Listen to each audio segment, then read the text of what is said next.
Join me as I take on the challenge of creating the ultimate crochet Halloween pumpkin patch from scratch. Let's kick things off with a magic ring. This little circle is the foundation of our pumpkin, and inside it we will be making 6 single crochets. Once you've got those stitches in place, give that magic ring a gentle tug to tighten it up. Now let's move on to the next round. We're going to make 6 increases, which means we will be making 2 single crochets into each stitch. A little tip from me, I like to tuck the tail of my magic ring under the first few stitches. This keeps everything nice and snug, especially since we will be working into this ring later on. Now on to round 3. Here we will alternate between 1 single crochet and an increase all the way around. So it's 1 single crochet followed by 2 single crochets in the same stitch. I use a thread mark to mark my first stitch. However, if you're new to this, don't worry. A stitch marker can be your best friend to keep track of where you are. Oh, and keep an eye out for my little helper who is always around. Now let's tackle round 4. We will be doing 1 single crochet, then an increase, followed by another single crochet. As we continue, remember that each increase is simply 2 single crochets in one stitch. This technique helps keep our pumpkin nice and rounded, avoiding any awkward angles while working in rounds. So remember, single crochet, increase, single crochet, repeat.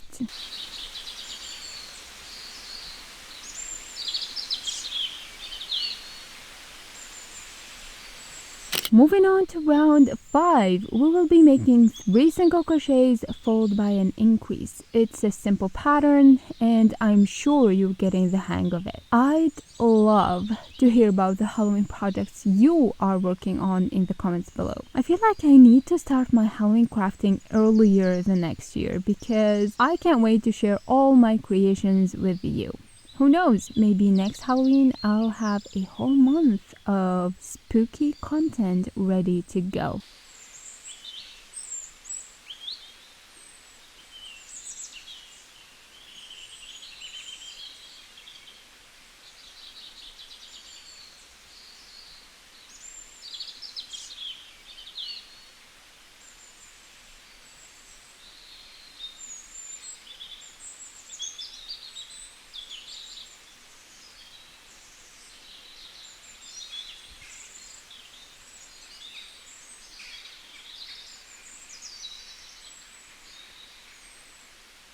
Into the 6th round, we're going to make 2 single crochets, then an increase, followed by 2 more single crochets, just like before. Essentially, we are creating a sequence of 4 single crochets topped off with an increase. Let's break it down. Start with 2 single crochets, then an increase, and follow that with 2 single crochets. After that, we will add 2 more single crochets, making a total of 4, and finish with another increase.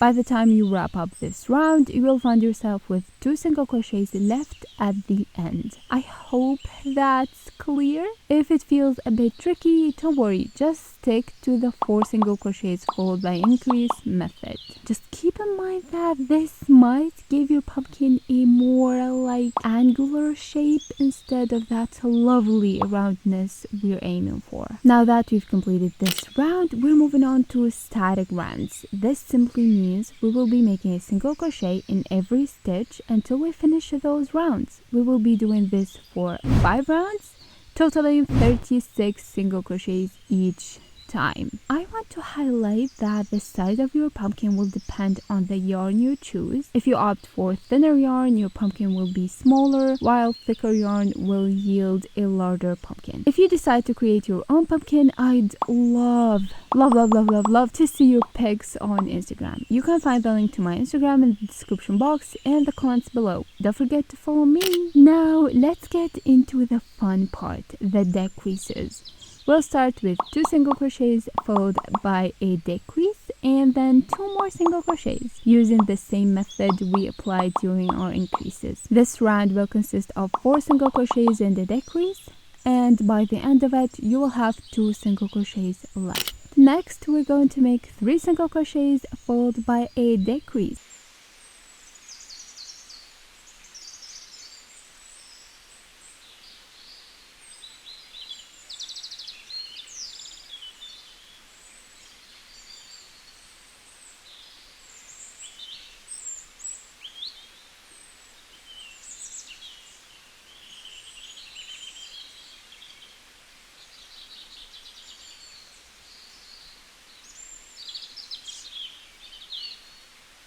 From here on out, we will be adding stuffing as we go. Now, here is a very important tip. Be sure to stuff your pumpkin lightly, just enough to give it that lovely squish. We're now on round 13, where we will do 1 single crochet, then a decrease, and finish with another single crochet. This means 2 single crochets and a decrease, all while using our special method to keep everything nice and rounded. By the end of this round, you should have 1 single crochet left.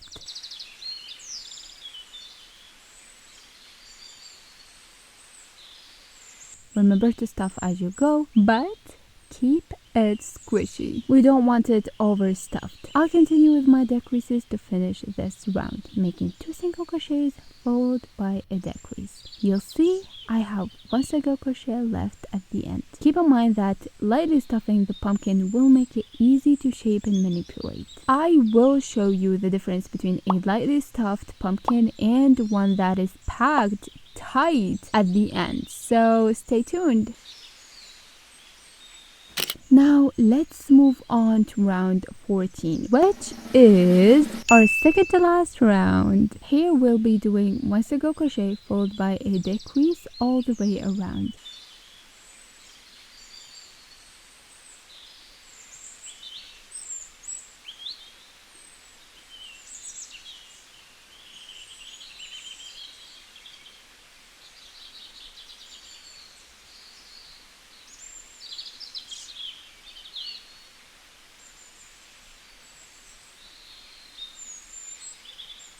For the final round, we will make 4 decreases, leaving us with just 8 stitches. After those 4 decreases, you'll have 2 stitches left.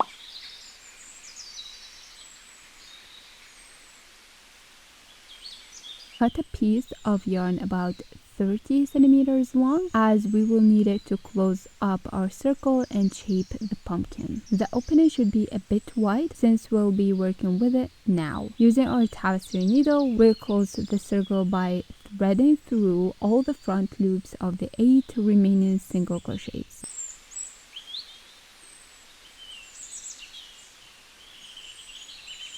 Then pull the thread to tighten that circle just like this. Now let's dive into the fun part of shaping our pumpkin. We are going to start by inserting the needle into the center and out of our magic ring. This is where the magic happens. Now when it comes to shaping, you have a few choices. If your thread can be split, go ahead and separate it into strands to work with. If not, stick with the 30 centimeter thread you have on hand and feel free to grab more if you need it later. You can even switch things up by using a different color for the ribs, which can add a very unique touch. I have seen it done and it looks fantastic. I am going to split my thread now and start shaping my pumpkin, creating 9 lovely ribs. To kick things off, I'll use the static round stitches as my guide. I'll lay my thread as straight as possible along the side, following those stitches. Then I'll count 8 stitches from my first mark. This little trick has been super helpful for me. Each set of 8 stitches will form a rib, so keep an eye on that. Since I have lightly stuffed my pumpkin, it's really easy to manipulate and shape. Remember to pull your thread tight to define those ribs properly. Just a heads up, the more you stuff your pumpkin, the trickier it can be to get those ribs to stand out, so keep that in mind. Once I've marked all the 8, I'll go ahead and mark every 4 stitches to create smaller ribs. If you prefer thicker ribs, Feel free to adjust and make 6, 5, or even 8 ribs. It's all up to your pumpkin vision.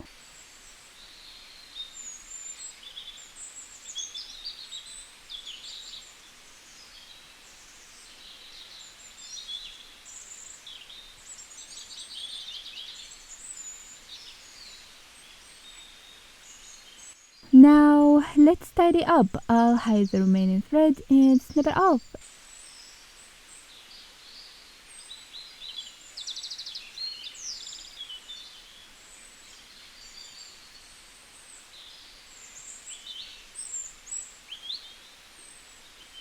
Just like that, the main part of our pumpkin is complete. Next up, we'll be making the stem, which involves 6 rounds. We'll kick it off with 5 single crochets in a magic ring, followed by 4 rounds of 5 single crochets each. Let's get to it. Keep in mind that making those second 5 stitches can be a bit tricky while ensuring that the magic ring stays intact. So take your time and savor this part.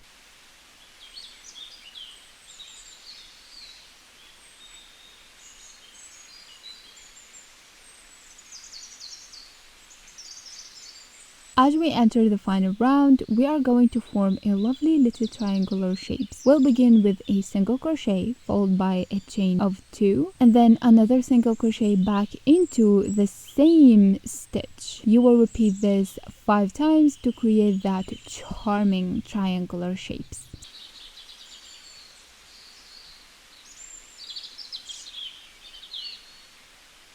So it's 1 single crochet, chain 2, and another single crochet, all in the same stitch.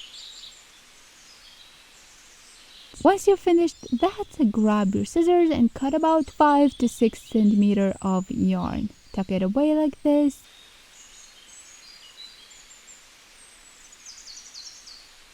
And voila, our stem is done. Now here is a fun optional step. I love to add a vine by chaining 15. For each chain, I'll add a single crochet and finish it off with a slip stitch on the last one. It's super simple and adds such a cute touch. If you'd rather, you can also make a leaf instead, which would look absolutely adorable. Just cut another 6 centimeters of yarn and hide it away like we did with the stem. Surprise, surprise! I wasn't too fond of that pale color on my pumpkins, so I decided to change it up and went for a rich brown for both the stem and the vine instead. Next, I'll use some hot glue to secure everything in place. Look at this! I have created a pumpkin patch using various colors and yarn thicknesses, showing how you can achieve a pumpkin patch with the same pattern but in different shapes and sizes based on the yarn you choose. I'm completely in love with this adorable orange pumpkin. Isn't it just the cutest? I made this one to show you how you can experiment with the number of ribs on your pumpkin. I chose 6 ribs for this one, but feel free to switch it up and go with 6, 7, or however many you like. Now, check out those pumpkins over there. They're all so beautifully defined. But here's the deal. I created this particular pumpkin to illustrate that if you stuff it too tightly, those lovely ribs won't pop as much as you would want. So, if you enjoy packing it in, I suggest avoiding this pattern. Trust me, you might be disappointed with the results and your fingers might not appreciate it either. However, if you do enjoy a snug stuffing, I've got a fantastic pattern just for you. You can create a charming keychain sized doll that is perfect for that. It's super customizable. Don't forget to hit that subscribe button, and with that, my beautiful familia, until next time, I'll see you next time. Bye!